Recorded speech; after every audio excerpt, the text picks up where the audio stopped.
আসসালামু আলাইকুম সবাইকে। আশা করি সকলেই ভালো আছেন। সমবায় অধিদপ্তরে কিন্তু একটা রিসার্কুলার হয়েছে, যেখানে একটা উল্লেখযোগ্য পদ হচ্ছে পরিদর্শক, এবং এই পদটা কিন্তু মোটামুটি ভালো একটা স্কেলের পদ, যেহেতু এটার বেতন স্কেল ভালো। সো আমরা পরিদর্শকের কাজ, বেতন, প্রমোশন, পরীক্ষা পদ্ধতি নিয়ে একটু আলোচনা করার চেষ্টা করব। আমাদের চ্যানেলটিতে নতুন হয়ে থাকলে অবশ্যই সাবস্ক্রাইব করবেন।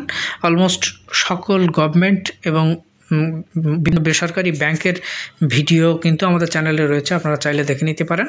এটা স্নাতক পাশ হলে আপনি অ্যাপ্লাই করতে পারছেন। 12তম গ্রেডের একটা জব, সেই হিসাবে কিন্তু আপনি একটা ভালো লেভেলে যেতে পারেন। এবং এটার গুরুত্বপূর্ণ বিষয় হচ্ছে এখানে কিন্তু প্রমোশন সুবিধা রয়েছে, এটা ভালো প্রমোশন সুবিধা।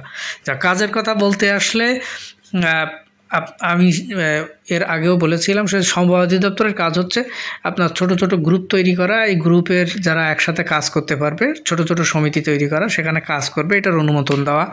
এটার ক্ষেত্রে অনেক সময় কিছুটা সাহায্য না, মানে মাইক্রো ক্রেডিট রিলেটেড একটু হেল্প করা, এবং সেটার কিস্তিও কিন্তু এখান থেকেই আদায় করার লাগে। সো এটার কাজ হচ্ছে পরিদর্শন করবেন, আপনি সদস্যদের সাথে কথা বলবেন, অডিট রিলেটেড কাজ করবেন, বিভিন্ন যে সদস্য রয়েছে এদের কনফ্লিক্ট দূর করবেন, এবং এটা সমন্বয় সাধন করবেন। পদোন্নতির বিষয় হচ্ছে উপজেলা সমবায় অফিসার হওয়া যায় এখান থেকেই, অর্থাৎ আপনি এই পদটাতে চাকরি করলে এখান থেকেই সরাসরি উপজেলা সমবায় অফিসার হতে পারবেন। পরীক্ষা পদ্ধতি হচ্ছে এমসিকিউ হবে, দেন রিটেন হবে এবং ভাইভা হবে। ভালোই একটা বিষয়, যেহেতু এখানে এমসিকিউ, রিটেন, ভাইভা রাখা হয়েছে, সেহেতু যারা মেধাবী তারা কিন্তু এখানে ভালো করার সক্ষমতা রয়েছে এমসিকিউর পরে, যেহেতু রিটেন আছে ভাইভার চেয়ে। সো এমসিকিউ এ 50 মার্ক, এখানে বাংলা, ইংলিশ এবং ম্যাথমেটিক্স থেকে 12 করে, 3 12 36, এবং সাধারণ জ্ঞান থেকে 14 মার্কস। বাংলার ক্ষেত্রে সচরাচর বাংলা, ইংলিশ, ম্যাথ বা সাধারণ জ্ঞান যেটা থাকুক না কেন, এটা ওভারঅল তৃতীয় শ্রেণীর বা দ্বিতীয় শ্রেণীর, অর্থাৎ আপনারা 11 থেকে 16তম গ্রেডের যে চাকরিগুলো রয়েছে, এখানে যে প্রশ্নগুলো আসে, এই প্রশ্নগুলো বিভিন্ন চাকরি পরীক্ষা আসা প্রশ্নগুলো দেখতে পারেন।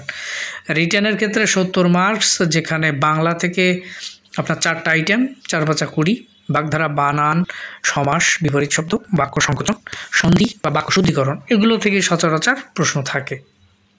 এরপরে ইংলিশে 4 5 20, 4টা আইটেম, ফ্রেজ, প্রিপোজিশন, ট্রান্সলেশন, এগুলো কিন্তু কমনই থাকে, প্যারাগ্রাফটাও থাকে। ভয়েস, স্পেল, ভোকাবুলারি, আপনারা উপরের যে 4টা এটা বেশি করে দেখবেন, আবার নিচের এই যে 3টাকে দেখে যাবেন এবং সুন্দরভাবে প্র্যাকটিস করবেন। তাহলে আপনারা আশা করা যায় যে রিটেনের ইংলিশের ক্ষেত্রে এবং বাংলার ক্ষেত্রে মোটামুটি আপনারা ভালো মার্কস পেতে পারেন এখানে। এরপরে যে বিষয়টা আসে সেটা হচ্ছে ম্যাথমেটিক্সের ক্ষেত্রে 15 মার্কস থাকে। ওই যে আগেই বলেছিলাম আমরা এর পূর্ববর্তী ভিডিওতে, যেহেতু লাভ, ক্ষতি, শতকরা, সুদ, কষা, এগুলো থেকে একটা ম্যাথ থাকে, অর্থাৎ সব বীজগণিত, পাটিগণিত থেকে একটা, আর বীজগণিত থেকে একটা। পরিমিতির ক্ষেত্রে আপনারা বাগানের ক্ষেত্রফল নির্ণয় বা বাগানের ভিতরে একটা ছোট রাস্তা থাকে, এই ধরনের এই বিষয়গুলো দেখবেন। সাধারণ জ্ঞান 15টা, এমনি জেনারেলি চলে আসে। আপনারা বইয়ের ক্ষেত্রে এই 3টা পাবলিকেশনসের যে কোনো একটা নিতে পারেন, যেটা আপনাদের ভালো লাগে। কোনো বইয়ের প্রমোট করার জন্য আমাদের ভিডিও না, কিন্তু ওভারঅল যে বইগুলো রয়েছে আমরা সেই বইগুলো আপনাদের সামনে তুলে ধরেছি। আমাদের চ্যানেলটিতে নতুন হয়ে থাকলে অবশ্যই সাবস্ক্রাইব করবেন। ভালো থাকবেন সবাই, আমাদের সকল ভিডিওগুলো দেখবেন আশা করি।